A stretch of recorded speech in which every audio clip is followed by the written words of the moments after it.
capixaba, atua já há 32 anos no mercado, possui uma sede aqui na Serra Espírito Santo com 56 mil metros quadrados de área construída. Nós possuímos 5 filiais, Vitória e Vila Velha aqui no Espírito Santo, Campos no Rio de Janeiro, Eunápolis na Bahia e Belo Horizonte, Minas Gerais. A Viminas é uma empresa que possui a certificação ISO 9001 e NBR 14698, que é o padrão de qualidade de vidro temperado.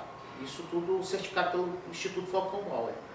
A Viminas atua no ramo de beneficiamento e transformação de vidro.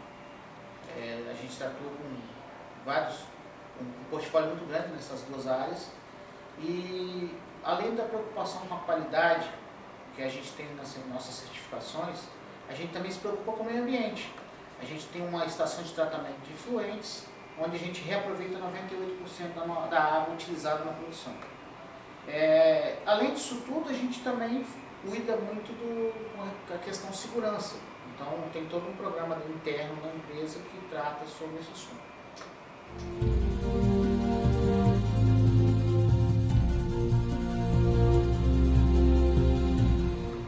A parceria com a Viminas e a CSI começou em 2011, quando a empresa resolveu implantar um BI para gerenciar seus indicadores. Essa parceria ela tem se estendido. Logo em seguida, a implantação do BI foi realizado o contrato de administração de banco de dados, mas o grande marco dessa parceria entre a CSI e a Viminas se deu em 2013.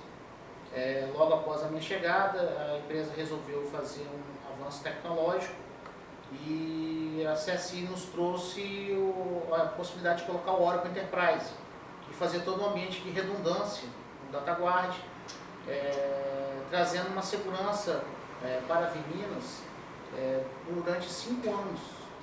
A gente consegue ainda crescer e manter um ambiente bem estável.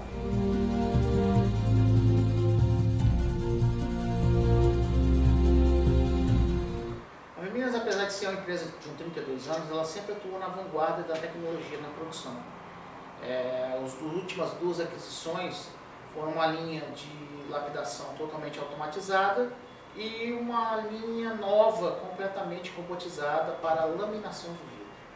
A gente atua sempre ouvindo os nossos clientes e acompanha todas as tendências do mercado de vidro para que a gente possa manter todo o nosso ambiente de tecnologia preparado para o futuro.